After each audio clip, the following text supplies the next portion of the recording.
Bonjour à tous et à toutes. Vous allez écouter la première histoire des Envolées Contées. Je vous laisse avec Colline, fille du vent, épisode 9.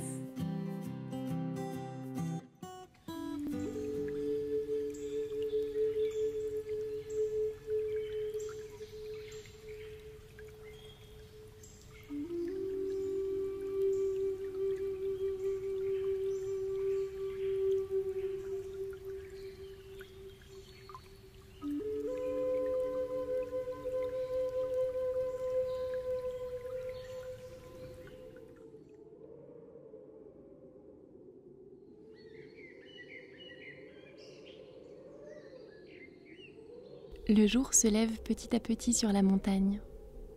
Colline regarde le glacier par-dessus lequel elle a volé la veille. Il lui paraît encore plus grand aujourd'hui. Grâce à la feuille de l'arbre de vie, elle a pu appeler le vent et franchir facilement le glacier. Du bout de sa patte, Corail fouille parmi les roches pour trouver quelque chose à picorer. « Tu as faim, Corail ?» lui demande Colline en se penchant vers l'oiseau. Elle sort de sa besace la bouillie que Jinko lui a préparée et en dépose un petit peu sur une pierre. Corail l'aspire de son bec orange. Colline mange le reste. « Il faut que je prenne des forces. Le lac Étoile ne doit pas être bien loin, mais je n'y suis pas encore. » Elle effleure du bout des doigts la précieuse feuille de l'arbre de vie dans sa poche. Elle la sent qui frémit. Elle ferme les yeux et se concentre pour appeler le vent. Un souffle l'emporte dans les airs. Colline sourit. C'est de plus en plus facile. Une fois dans les airs, Colline observe le paysage autour d'elle. Les montagnes forment comme une géante muraille tout autour du glacier. Une crête se dessine au loin. Le vent porte Colline dans cette direction et la dépose tout en haut de la crête, au-dessus d'une falaise. Elle jette un coup d'œil vers le bas. Un scintillement attrape son regard. Elle plisse les yeux. Là, tout en bas, un lac brille de 1000 feux. « Le lac Étoile ! Corail, regarde, regarde ! Il scintille comme 1000 étoiles. Ma maman avait raison. Il me reste maintenant à trouver la fleur des eaux. » Doucement, elle descend le long de la paroi. À mesure que ses mains et ses pieds glissent le long de la roche, elle est prise d'un doute. Je suis arrivée au lac Étoile. Très bien, je vais trouver cette fleur des eaux. Et après, qu'est-ce que je vais en faire ? Se demande-t-elle avec angoisse. Sa grand-mère est sur le point de mourir, elle le sent dans son cœur. Isaiah a besoin de cette fleur le plus vite possible. Mais d'un autre côté, les peuples progressent au cœur de la montagne. À chaque seconde, leur tunnel avance et ils perceront bientôt la fourche. Les montagnes ne pourront pas résister bien longtemps et toutes leurs merveilles seront à la merci de l'avidité des peuples. Seule la fleur des eaux, en permettant aux sorciers d'inonder leurs tunnels, pourrait les empêcher d'envahir les montagnes. Colline se détache de la roche et saute sur le sol. Puis, elle s'approche du lac. Des reflets bleus et or l'éblouissent. À mesure qu'elle se rapproche, elle s'habitue à cette étrange lumière qui se dégage de l'eau turquoise. Elle observe attentivement chaque reflet. Sous l'eau, elle devine des poissons d'or et d'autres créatures bien plus précieuses encore.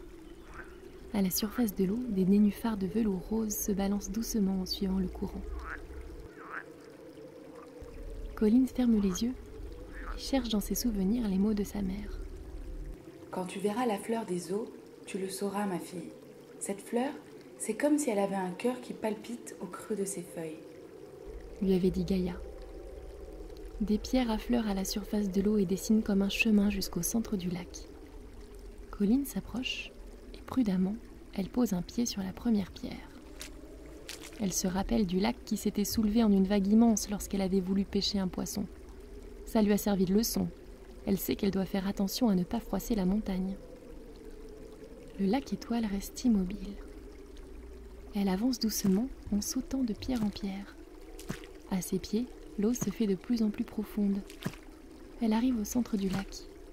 Elle s'arrête, en équilibre sur la dernière pierre. Des roseaux forment comme un petit cercle juste devant elle. Au milieu, une petite fleur bleue attire le regard de Colline. Une minuscule lumière palpite au cœur de cette fleur. Le temps semble s'arrêter un instant.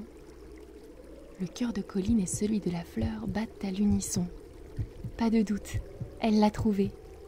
La fleur des eaux. Colline ferme les yeux, se concentre de toutes ses forces et adresse en pensée un message à la montagne. Je sais que tu as été généreuse, accueillante et protectrice, mais qu'en retour, les peuples t'ont attaqué, pillé et se sont servis de toi. Je sais que depuis tu gardes précieusement tes trésors, mais j'ai besoin de cette fleur, pas pour agrandir mes pouvoirs ou pour devenir plus puissante, mais pour apporter mon aide, pour faire quelque chose de juste et de bien. S'il te plaît, offre-moi cette fleur. Elle rouvre les yeux. Les roseaux s'écartent doucement. Elle tend la main et délicatement, elle cueille la fleur. Celle-ci paraît si fragile.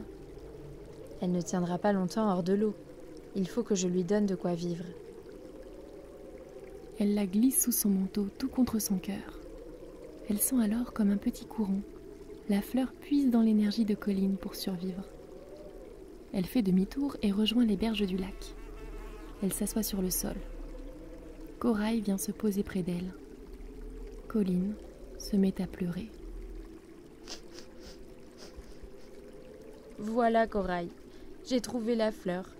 La montagne me l'a offerte. Et maintenant quoi? Qu'est-ce que je dois faire? L'amener à Isaiah pour la guérir? Ou l'amener à Zamana pour sauver la montagne? Ce choix est trop difficile. J'ai besoin d'aide. Corail la regarde d'un air désolé et frotte son bec contre le manteau de Colline pour la réconforter. D'un coup, il s'arrête net, le bec contre la poche du manteau. « Qu'est-ce qu'il y a, petit oiseau ?» lui demande Colline entre ses larmes. Corail se met à siffler en donnant des coups de bec contre la poche. Colline met sa main dans sa poche. Tout au fond, elle sent comme une petite chaleur contre ses doigts. La pierre de lave de la vieille Ambroisie. Corail a senti sa chaleur à travers la poche. Colline se souvient des mots de la vieille sorcière. « Voilà un petit gris-gris qui pourra t'aider si tu te sens seul et que tu as besoin de conseils. » Colline scrute le petit caillou écarlate. Elle se demande bien comment il va pouvoir l'aider. Corail attrape la pierre entre ses pattes. Une flamme jaillit tout à coup. Corail siffle. « Attention, Corail, tu vas te brûler !» crie Colline apeurée. Puis, elle comprend tout à coup. « Mais tu es un oiseau de feu !» Corail s'envole avec la pierre et dessine un arc de feu dans le ciel.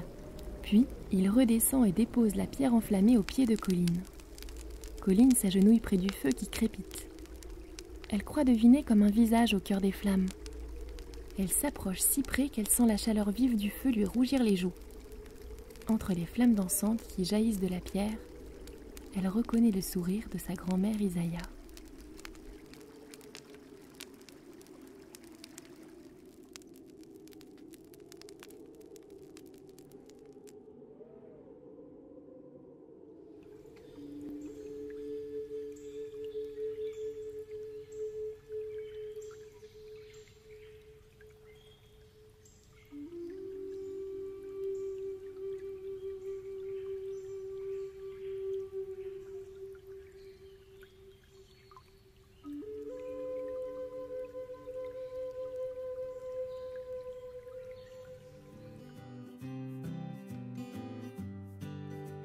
Vous venez d'écouter Colline, fille du vent.